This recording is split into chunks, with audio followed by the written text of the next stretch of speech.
وكالة أنباء المرأة نوجينها حيث تكتب الحرية.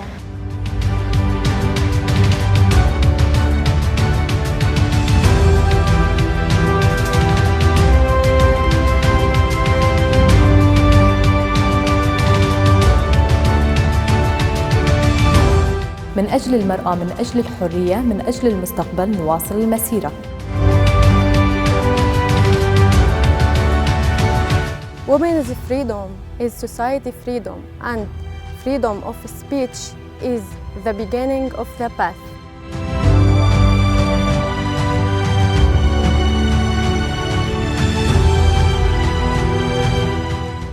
كل خبر ننشره هو فعل مقاومة، وكل صوت نرفعه هو رفض للصمت.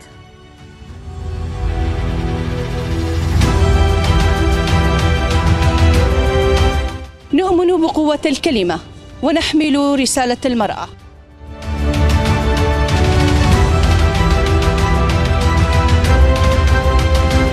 المقاومة ليست خياراً، بل حياة تكتب بحروف الحرية.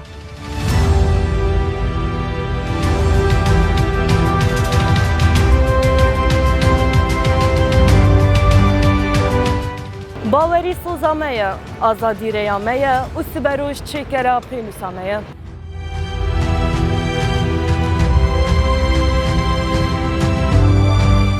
وكالة أنباء المرأة 5 سنوات من العمل وعهد بالاستمرار.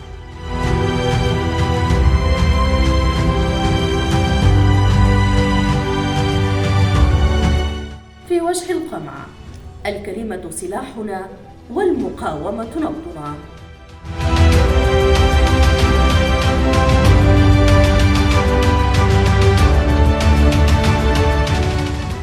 5 سنوات والنساء في صدارة الكلمة. نكتب معا ونقاوم معا ونستمر، لأن الحرية وعد لا ينطفئ.